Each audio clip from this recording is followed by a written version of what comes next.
Warning: this story depicts violent descriptions and adult themes and is not recommended for younger audiences. Adult discretion is advised.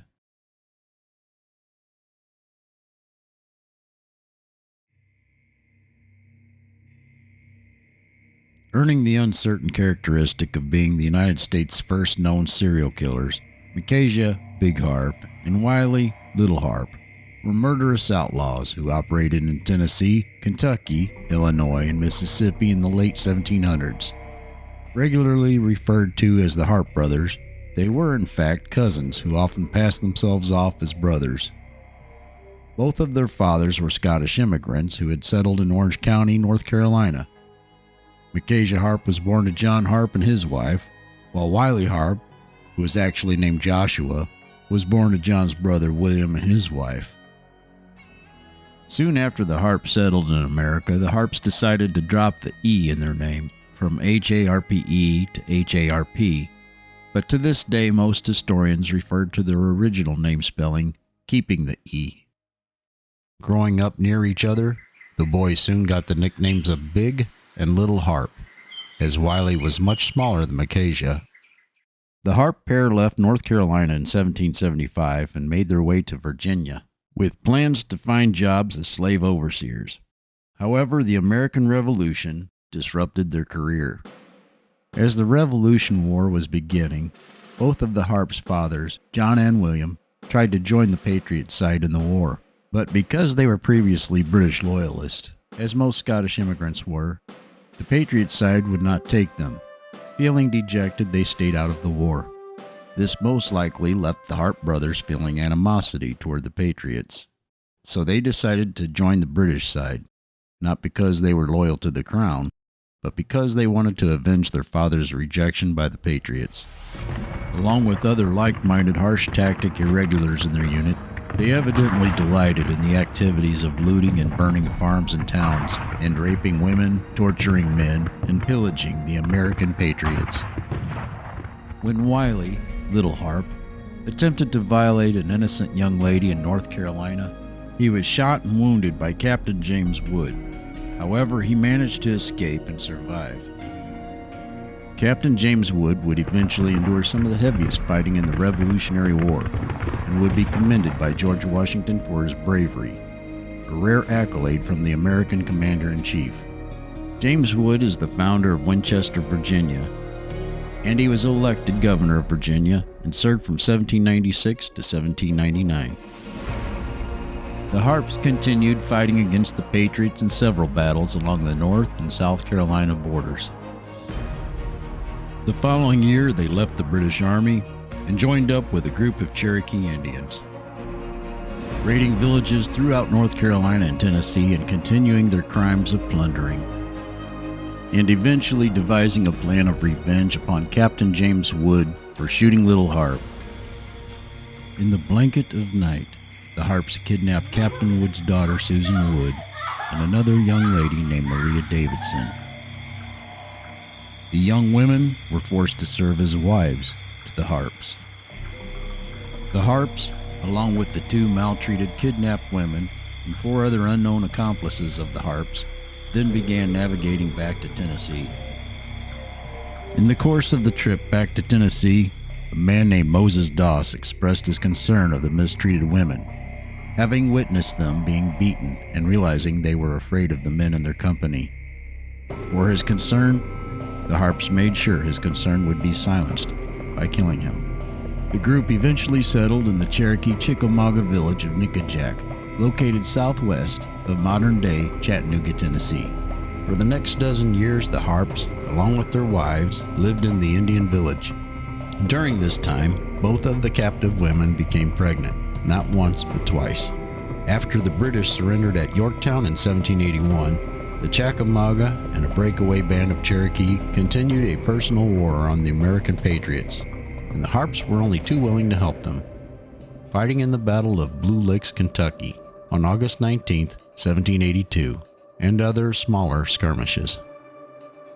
In September 1794, the Americans planned to take the offensive against the Indians at Nickajack, but somehow the Harpes got wind of the planned attack and fled before the Patriots wiped out the village. The Harpes decided that they would take their women to a new camp nearby and settle down. They would stay there for the next 9 months, once again pillaging local villages in Tennessee. By the spring of 1797, they were living in a cabin on Beaver's Creek near Knoxville. That same year, little Wiley Harpe met an attractive daughter of a local minister named Sarah Rice. After deciding he would take her for his only wife, he gave Big Harpe his captive wife, Susan Wood, and now Big Harpe had 2 wives. Just over 1 year later, in late 1798, the Harpes would begin their murder spree, one of the most violent in the nation's history. They first killed 2 men in Tennessee, one in Knox County and one on the Wilderness Trail. By December 1798, the Harpes had moved north to Kentucky, where they killed 2 traveling men from Maryland. Unlike most outlaws of the time, they seemed to be more influenced by bloodlust than monetary gain, often leaving their victims disemboweled, filling their abdominal cavities with rocks, and sinking them in a river. Then a man named John Langford, who was traveling from Virginia to Kentucky, was found murdered, and a local innkeeper directed the authorities to the Harpes. The criminal duo was then tracked, captured, and jailed in Danville, Kentucky, but they managed to escape. When a posse was sent after them, the young son of a man who assisted the authorities was found dead and mutilated. On April 22, 1799, the Kentucky governor James Garrard issued a $300 reward on each of the Harpes' heads. This would be equal to about $6,500 per bounty today. Fleeing northward, the Harpes killed 2 men named Edmonton and Stump. Then when they were near the mouth of the Saline River, they came upon 3 more men who were encamped and killed all 3. The Harpes, along with their 3 wives and 3 children in tow, made their way to Cave in the Rock in southeastern Illinois on the Ohio River. Cave in the Rock was a river pirate hideout of Samuel Mason. The posse was close to catching up to the Harpes, but stopped searching just short of Cave in the Rock. The Samuel Mason gang welcomed the fugitives and gave the Harpes, their wives, and 3 young children a place to lay low, as well as having 2 more ruthless gang members to help rob the slow-moving flatboats or any ship that was an easy target. The Mason gang could be ruthless and were no strangers to murdering when they felt it necessary. However, even they were appalled at the actions of the Harpes. The Harpes lacked ethics and morals and lived by no code. After the murderous pair began to make a habit of stripping robbed victims naked, then marching them to the top of the bluff and pushing them off the cliff, they were finally asked to leave. The Harpes, feeling more dejected, were filled with even more hate and resentment. They returned to eastern Tennessee, where they continued their violent murder spree in earnest. In July 1798, they killed a farmer named Bradbury, a man named Hardin, and an Irish immigrant boy named Coffey. Soon more bodies were found, including William Ballard, who had been disemboweled and thrown in the Holton River. James Brassel, who had his throat viciously slashed, was discovered on Brassel's Knob, and another man named John Tully was also found murdered. In south-central Kentucky, John Graves and his teenage son were found viciously murdered with their heads axed. And in Logan County, the Harpes killed a little girl, a young slave, and an entire family who were asleep in their camp.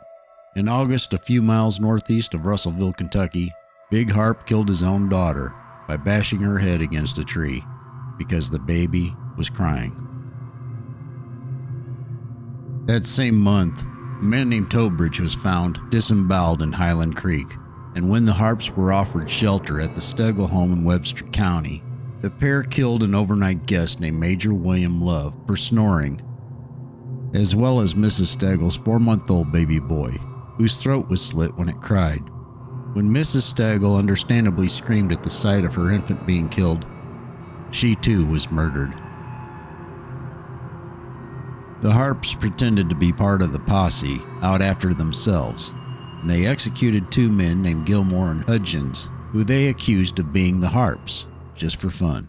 The killings continued as the Harpes fled west to avoid the posse, which included Moses Stegall, whose family the Harpes had killed earlier in the month. While the pair were preparing to kill another settler named George Smith, the posse finally chased them down on August 24, 1799. Calling for their surrender, the 2 attempted to flee, but Big Harpe was shot in the leg and back. The posse easily caught up with him and pulled him from his horse. As he lay bleeding, he admitted to be guilty of 20 murders. Then Mr. Stegall slowly cut off the outlaw's head while he was still conscious and screaming. Later, his head was placed on a pole at a crossroads near Henderson, Kentucky. For years, the intersection where the pole stood was called Harpe's Head. In the meantime, Little Harpe escaped and soon rejoined the Mason Gang pirates at Cave in the Rock. He remained with the gang for 4 years. By now, Little Harpe was using the alias of John Seton. Word got to Harpe that a handsome reward was offered for the head of the gang's leader, Samuel Mason. The temptation to cash in on the reward was too much to resist for Harpe and a fellow pirate named James May. The 2 outlaws got Mason alone and killed him. Then Harpe promptly axed his head off with his tomahawk, then took Samuel Mason's head to the authorities to trade it in for the reward. However, as they presented Mason's head, they were recognized as outlaws themselves and were quickly arrested. The 2 soon escaped, but were recaptured almost immediately. They were tried and sentenced to be hanged. In January 1804, they were executed.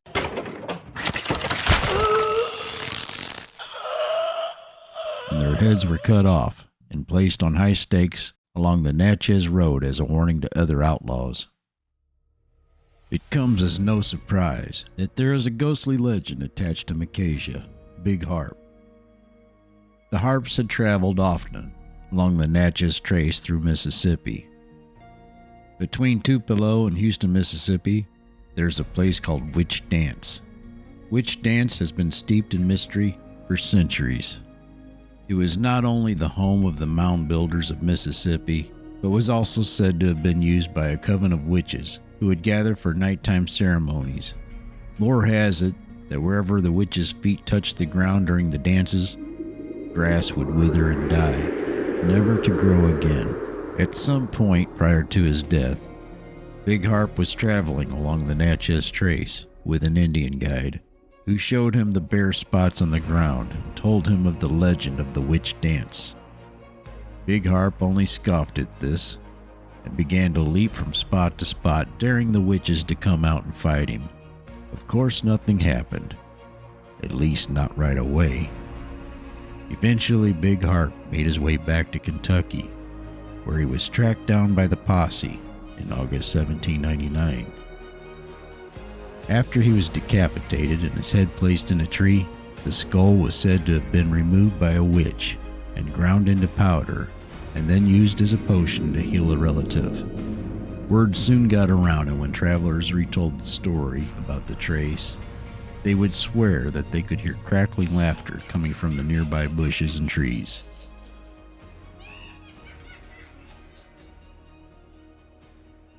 Just south of Tupelo, Mississippi, is a sign on the Natchez Trace Parkway, placed by the United States Department of Interior. This is a poem called The Witch Dance by Jack Polutsky. She comes by night in fearsome flight, in garments black as pitch, the queen of doom upon her broom, the wild and wicked witch, a crackling crone with her brittle bones and dissected limbs, to evil eyes with warts and styes, and bags about the rims, a dangling nose, 10 twisted toes, and fold of shriveled skin, crackled and chipped, and crackled lips that frame a toothless grin. She hurtles by, she sweeps the sky, and hurls a piercing screech. As she swoops past, a spell is cast, on all her curses reach. take care to hide when the wild witch rides, to shriek her evil spell. What she may do with a word or two is much too grim to tell.